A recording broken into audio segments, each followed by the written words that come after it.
what does it really mean to have it all? Is it something that's even achievable, or do you perhaps have to redefine what that means for yourself? Well, hello, my lovely humans. Welcome back to my channel. I am so grateful to have you here. If you are new, welcome. We make videos about life and finding meaning and defining our values. If you're returning, welcome back. Thanks for another episode of A White Girl with a Nose Ring on the Internet. I should probably stop starting my videos like that, but it's funny. Today I want to talk to you about the idea of you can have it all. And it's something that I heard a lot when I was younger. It seems to be like less popular now, but I find it a really interesting concept, and it's something that I've definitely struggled with over the years, coming to terms with the fact that you can't have it all as it's traditionally prescribed to you, because fundamentally you cannot give 100% of yourself to everything 100% of the time. You are setting yourself up for burnout, you are setting yourself up to become resentful and stressed, and that's not good for you or the people around you. So when we think about, you can have it all, it's this idea of you can have the career and the family and the hobbies and you can do everything you want to do. And well, I do think that's an admirable goal. I don't know how realistic that is for most people. The thing that will be a roadblock for a lot of us is time and money, right? It's really great to want to have the career and have the family and have the hobbies and do all of the things and check all the boxes, and we know how I feel about checking boxes.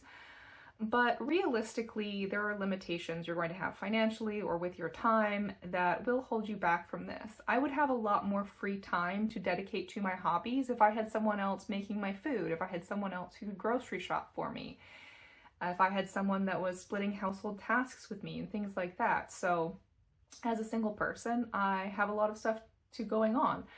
Not as much stuff as perhaps someone who has a bunch of kids. And so if you have a family with a lot of young children, a lot of your time is going to go to that. And you might not have the resources or the energy to dedicate 100% of yourself to your career.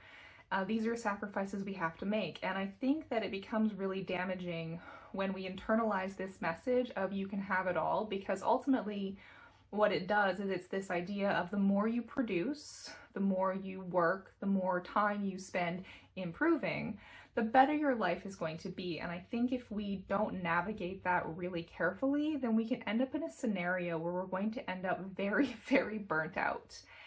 And, for myself as an example, when I was in university, I had full course load. I was taking 4 to 5 classes a semester. I was working 30 plus hours a week.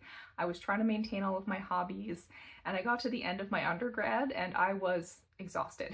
I was completely exhausted. And so the year after I finished my undergrad, I continued to just work at Starbucks. I didn't go out and look for a job or do any of those things because I was simply done. And that's okay. And it's okay to take time and to follow a non-traditional path if that's what's going to be best for you. And I wasn't having it all. I was keeping the lights on. And as I talked about in my video last week, sometimes that's the best you can do. Sometimes your best and your having it all is going to be getting up every day, doing what needs to get done, taking a little bit of time for yourself, and repeating. You're not always going to be out there maximizing things and making great leaps in your day-to-day life. And when we take this idea of having it all and we then shame ourselves for not having it all by someone else's definition, you are not going to end up happy. And the reason this is because we take having it all and we turn it into doing it all. And that's where I think the misstep in this phrase lies, is that you can have the things that you want to have, but you have to understand that you're not going to be able to do everything that you want to do all of the time. We have to balance out our commitments to other people, our commitments to our work, and our commitments to ourselves, and you're going to be reprioritizing. And some days you will be able to get everything you're going to need to get done, and you're going to have time for yourself and your hobbies and all of those things, and other days you're not. You're just simply not. You're going to have to work overtime, and you're going to have to pick up dinner on the way home because you don't have the time or the energy to cook something. Some days you're going to have your Saturday filled with your kids' activities, and you're not going to be able to sit down and read the book you wanted to read, to, do whatever it was, working towards your own goals. And that's okay, because having it all doesn't mean you have to do it all of the time. And I think that that's the piece that we really need to internalize. and why it's so important that we don't follow the prescription of what having it all means. We need to define for ourselves what that looks like. And it might be that you are the kind of person that's very type A and very out there getting things done, and you have the career and you're doing everything, and that's really fulfilling for you. And there are people out there that are like that. And there are people out there like myself who, for having it all, is a very different story. For me, having it all is having a job that I enjoy, that I can feel good about doing, that pays my bills, lets me save a little bit of money, and go on the occasional vacation. For me, having it all in my personal life is spending time with the people that I love and care about, while balancing that out with my own natural need to spend time alone and to have that time to recharge.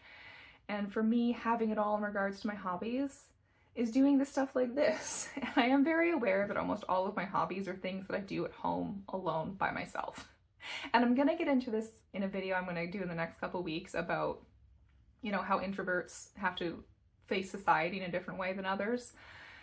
But there's no shame in understanding what your boundaries are, and that's why I make this content. It's what we talk about here all the time. But when you understand your own boundaries and you can define what having it all means for yourself, and then you understand that you're not giving 100% to everything every day, and that's okay, because that's actually what life looks like, then I think that you're going to be set up in a much better way to truly enjoy the different aspects of your life, the different seasons of your life, and the different things that you get to engage in. Because not every day is going to be full of stuff we love doing. That's life. Sometimes you got to buy broccoli and do your taxes. It's okay. Some days I get to spend the entire day reading books, drinking tea, and playing video games. But I plan for that, and that's the part that you're going to have to work with, is you're going to have to plan what that looks like, of balancing out what you're required, what you want, and your dreams. And you can't have it all if you understand what that's going to look like for you. It's great to see now, especially, that people are so much more inclined to live what we would think of as lives that were outside of the box of what we would have seen 20 or 30 years ago. As I've been very clear on this channel, I'm single, I'm child-free. I have zero intention of changing any parts of my life in regards to that, because it works for me. It makes me happy. I enjoy it a lot. And I don't think that I would be a good partner or any of those things. And so I'm aware of that. And for me, having it all does not include a partner. It doesn't include children, because that's better for me and better for people that I would have to fake it to get through, right? So that's important. For me, having it all isn't a high-powered career. I'm not interested in working 70 hours a week at a job and being stressed out. I have, my career path that I'm working on, and my limit to myself is I don't want you to call me on a Saturday, okay? I don't want to get a work phone. I don't want to be on call. I have planned out what that career progression looks like for me. I know where I'm happy capping off in my career, and I have that planned out because that's important to me, and my work is balanced out with the things that I enjoy more, and I invest a lot of time and energy into my content. Sneak peek to the future, I'm thinking about starting to stream video games on Twitch just as like another creative outlet, because I love making content, and I spend so much time playing video games that I think I could enjoy that too. If it works out, it works out. If it doesn't, it doesn't. But that's me trying a new scary thing, and in my own way, having it all. But that is important. You define what that is for you, and we see it more and more. And there are many out and proud child-free cat ladies out there. I sadly don't have any cats anymore, but you decide what it means. You decide what having it all means, and you don't have to follow the molds if you don't want to. If you find a piece of this ideal, career, family, all this stuff that you doesn't appeal to you, then don't do it. Find what works for you and go from there. And this is really something that I've noticed, especially now that I'm in my mid-30s and I'm middle-aged, because 50 is not middle-aged. We are not living to 100. So if you are between the ages of 35 and 45, you are middle-aged. You need to accept that. I have. It's okay. It's okay. I'll hold your hand. But this is something I'm seeing more and more, as people are having these expectations of what my life is going to look like, especially in regards to my career, because I'm very clear and open about my lack of interest in having children. And so people are like, oh, well, then what are you going to do with your career? I have to balance it out some way. And I don't think that's true.